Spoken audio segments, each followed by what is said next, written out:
Welcome to Well Crafted Studio. I'm here to help you live inspired and create with purpose. So let's get started. Hey, welcome back. So today we're going to be learning how to make stamped metal key necklaces. So I've got some vintage keys here, and you can find these on Etsy, you can find these on eBay, or you can use new keys, and I'll actually link to some of those in my post. So the way you want to get started is with your design. So one thing I would do is I will use this metal tape. So this is aluminum foil tape. And I will take my key, or whatever I'm stamping, and I will trace around it. So I've already done that, and it gives you an impression. And what you can do then is you've got your form, and then you can take your metal stamps, and right now I have the Melody brand from Impress Art. These are widely available. You can get them at Michael's, Joann's, Hobby Lobby, anywhere. And then you can actually use a coupon with them, which is really nice. And I've got the uppercase and the lowercase, and one of the reasons I like these is that they come, and on the case itself it shows you what letter it is. And so what I'm able to do is just go ahead and pull whatever letter I need, and then on it they've actually incised the letter, and that's actually so when you do use the letter you want to have that facing you along with the engraving. So it's an easy way to get rid of some of the problems that you might find if you're doing metal stamping. When I started, I would have the letters would be facing upside down, sideways. It was really hard to tell which direction they went. So this packaging really takes a lot of that out of it, the guesswork. So I think we're gonna do the word create. So I'm gonna just pull my letters.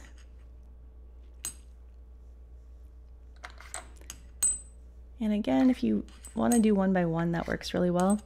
Because we're doing a small word, I'm just going to go ahead and pull the letters. So I have them in order. And when you do a word, it really helps to write it out. So I have some of my designs here for what I was kind of planning. So if we do create, I can look at that and say, okay, 1, 2, 3, 4, 5, 6. So the middle is going to be between the E and the A. So when I stamp, I'm going to take that E, again, just hold it towards me. And then I can go ahead and draw on here. And I can see that in order to get the spacing right, I'm going to want to do it right like that. So I do the E, and then next I'll do the A. Right on the other side of that middle line. And then I'll do a T. Or actually I'll do the R.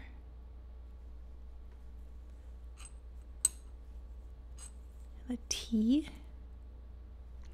So I'll just go up from the center. And it would help if I'd actually face these up so that I could see the letter. Okay, there we go.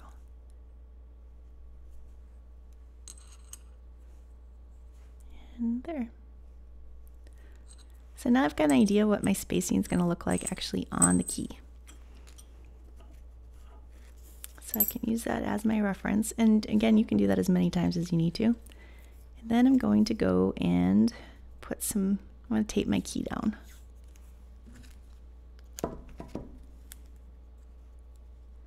And I'm going to use the tape as a way of making kind of a straight line across it. That's going to help me with my placement as well. And then I'm just going to go ahead and tape on either side. I'm using kind of an electrician's tape. It's actually sold by Impress Art. You can just use electrician's tape. But the white is nice because you can go ahead and use a pen or Sharpie, and you can actually mark where your letter placement's going to be. That's another way of just kind of figuring it out. And then another thing you can do is you can actually kind of stamp right through these, which is kind of nice. Okay, so we have our letters. And I've got them in kind of an order here.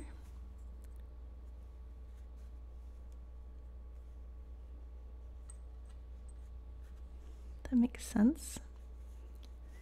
Okay, so when you stamp, you want to hold your stamp straight up and down.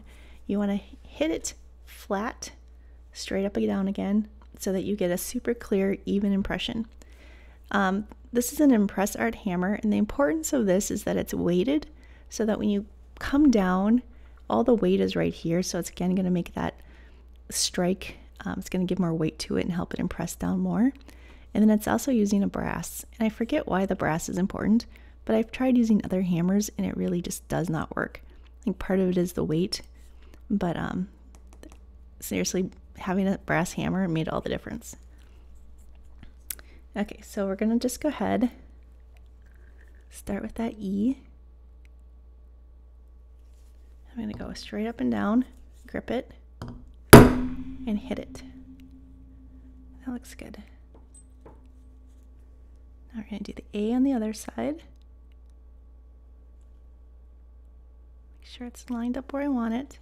Okay, and another thing with this tape, which is kind of a nice thing, is that you can go ahead, you can kind of feel the edge of the tape. So again, if you're having issues where you're not kind of stamping straight across, having that tape as a little edge that you can kind of feel is going to help a lot.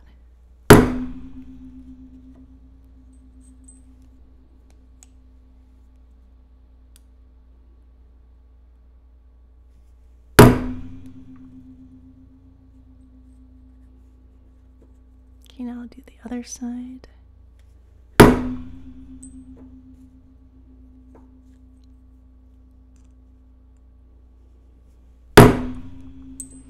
Okay, that's looking good. The other thing I wanted to tell you too is that it is important to hit on a metal block, and I actually have this really nice one that's got the rubber at the bottom, so it kind of lessens the impact. And then if you are doing a lot of stamping, one of the other tricks that they'll tell you is to actually work, if you're doing a table, you want to work over the table leg, because there's that much added it's more of a security, safety thing, and you're not gonna, like, the table will want to move up and down, and that might affect your strike. So this is just kind of another way that you can kind of have a better experience. So yeah, that's the stamping. Now we're going to move on to the assembling the necklace. And so what I'm going to do is show you, we've got the key and we want to make the letters a little bit darker. And so there's two ways of doing it. You can use a Sharpie and just kind of color it in and then wipe it away, or you can use the stamp enamel marker. So it kind of depends on what you're looking for. The stamp enamel marker, I don't know that it's any darker than the Sharpie, but it has a little bit of it's a little thicker. And so it fills in the letters a little bit more and makes it a little bit, I think it makes it a little bit more easy to read. So I've already opened this up and started it. And it's like a paint pen. And what you do is just kind of dab at the letters, make sure that paint gets in there. And because it's an enamel marker, it kind of flows into it a little bit too. And then we're gonna let it sit for a few minutes. So I'm gonna set that aside. Okay, so I waited for that to dry just a little bit, and now I'm going to take a paper towel and just kind of wipe that away. And that's a real nice look. I like that a lot. You can see it really well. Okay, so now we're going to take the other elements and we're going to put them together. And when I do the key necklaces, I really like to have the elements kind of overlapping, and the reason I like that is because it does hide the stamped part, but at the same time, it creates layers. And I like that that kind of makes all the different layers something that's only for you, because anyone else is going to look at this and they're not going to notice everything, all the detail. So it's creating art for the wearer. And so I've got the crate, and what I want to do is create something that's personal. And so I'm thinking about creating and how I create. And how I create is I use multiple layers, I use ceramics, I use mixed media. So I think that creating something that has a little bit of color, a little bit of glitter, a little bit of fun to it is gonna look really good. And I'm gonna like wearing it. Okay, so I have this little bit of metal tape that I got at in the floral section at Hobby Lobby, and it's kind of got a vintage look, so I like that. And what I'm going to do is cut just a little length of it. I'm using the Tonic scissors by Tim Holtz, and it's in the scrapbooking section, but it cuts metal really well. So I'm just going to take it and I'm just going to kind of nibble off the corners just a little bit. And when I do that, I don't actually have to go back and file or anything. That's really takes care of any sharp edges really nicely. So just kind of nibble. And then just be careful when you clean up your workspace that you don't wipe it away, because you're going to have metal shavings there. Okay, so I'm going to put that there, and I'm going to put a little hole in it to hang it. And the way I'm going to do that is I'm going to use a hole punch. And this is by Bead Landing. I think I did get it at Michael's, and it's just got a little bit of a punch here. So I'm going to go kind of up close to the edge, and I'm just going to press. And it makes a really nice hole. So there is a little bit of extra here. So again, with the scissors, I'm just going to nibble that off. You could go ahead and use a sandpaper or file to kind of break that down a little more if you want. But that's good. And then for the glitter, I thought about putting like a glitter Mod Podge or something, but I think would be more fun is to do a little bit of rhinestone. So I'm just going to cut a little off.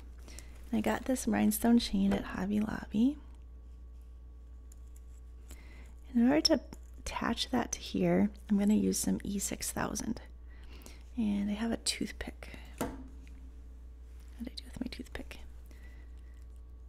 E6000 is great for bonding different things to each other. So metal to ceramic, ceramic to gold, glass, different elements. So I'm going to go ahead and just put it on the back of these.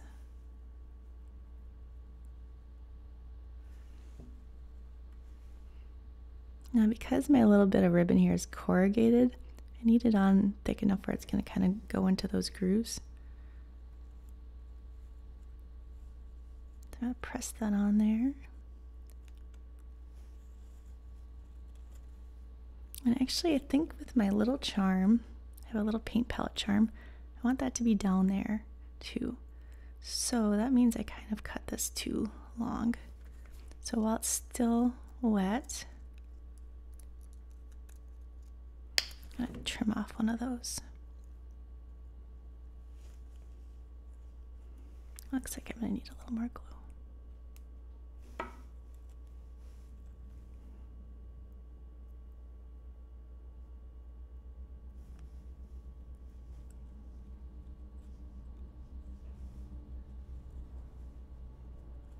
Okay, we'll set that aside.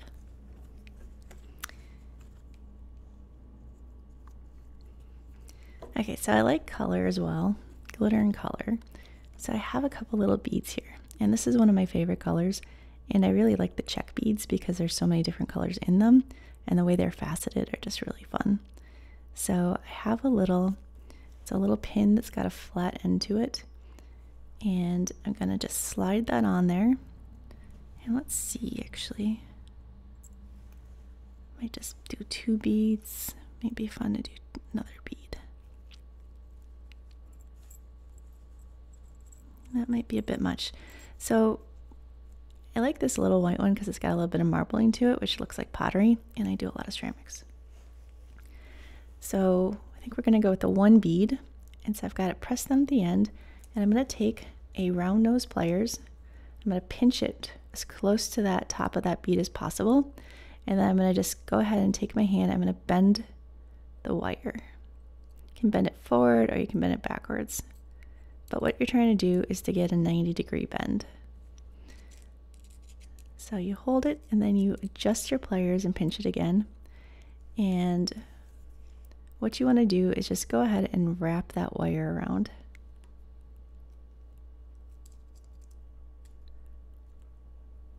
And then you're going to wrap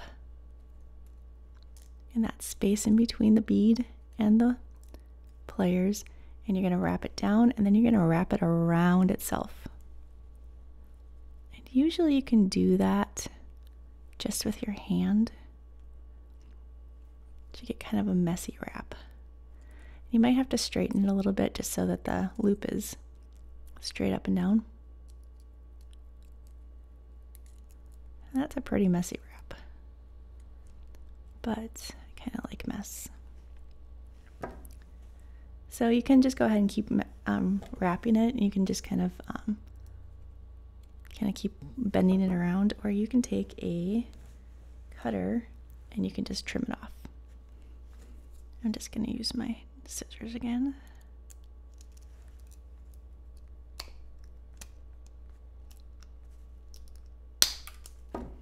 Okay.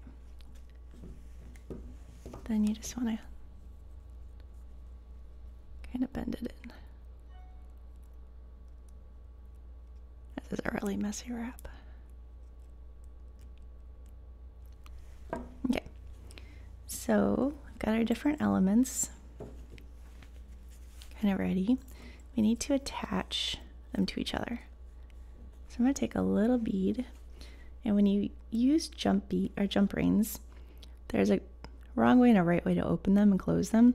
The right way is to go ahead and use a plier and then put it on either side of the join and use 2 pliers and grip each side, and then you just twist your wrist. And what you're trying to do is to get as you just want it to bend straight back, so you're just opening it, you're not bending it out of shape, because that round shape is going to be a lot more stable.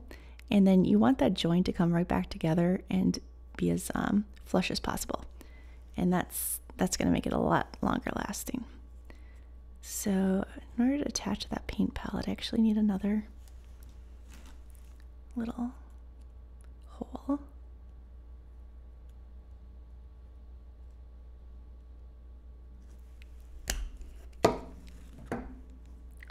And I'm going to slide this on. I'm going to slide my paint palette on.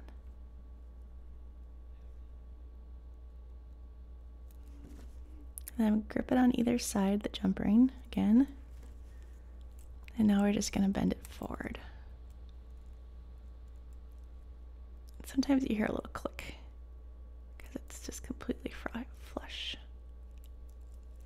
Okay, so that's not there yet. Oops.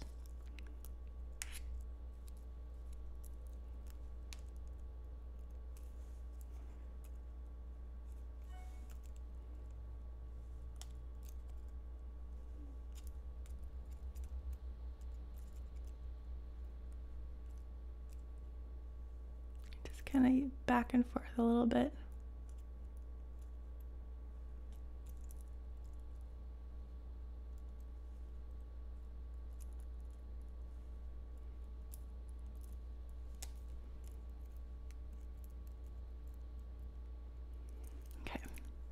Oops, that's still drying.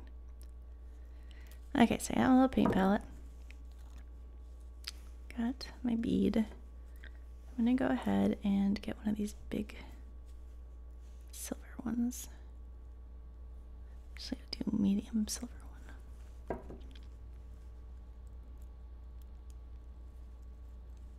I'll slide that on.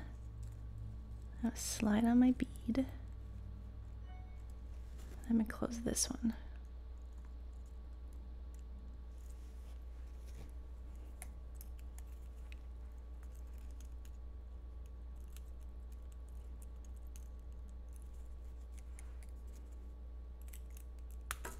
Oops.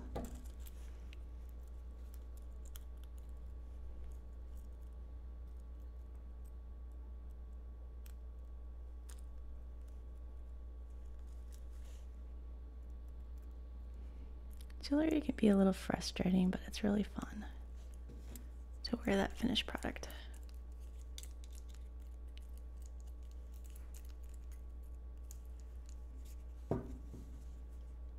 And a lot of it is just gripping the pliers correctly. Okay.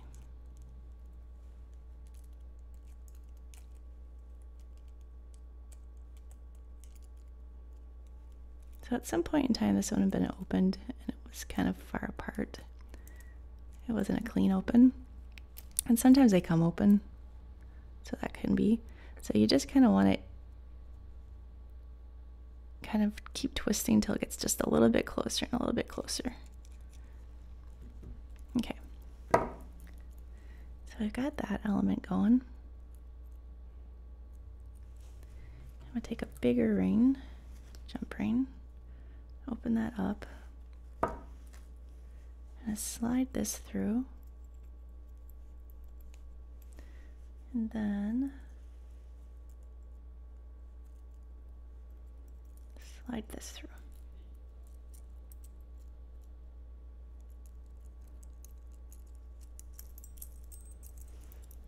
Like so.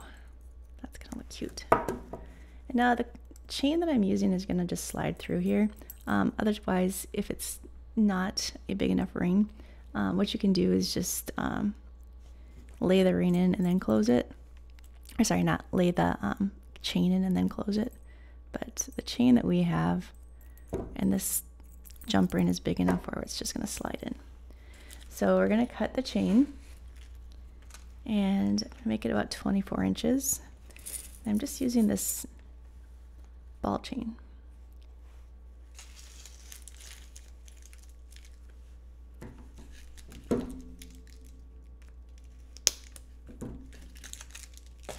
And it came with the little joins. So you just need one. And you lay the ball into it.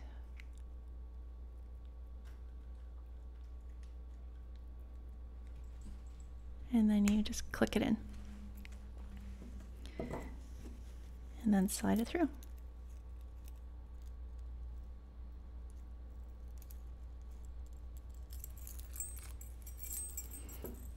Now at any point in time I can shorten this if I want to.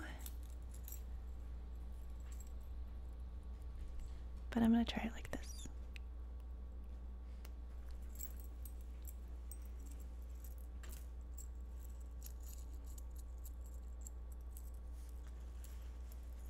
And there we go. Okay, so that's how you make a stamped metal key necklace that you're going to love to wear, and that's going to have personal meaning. Thanks for watching this tutorial, and if you found it helpful, please like, comment, or subscribe below. And for more tutorials like this, visit wellcraftedstudio.com.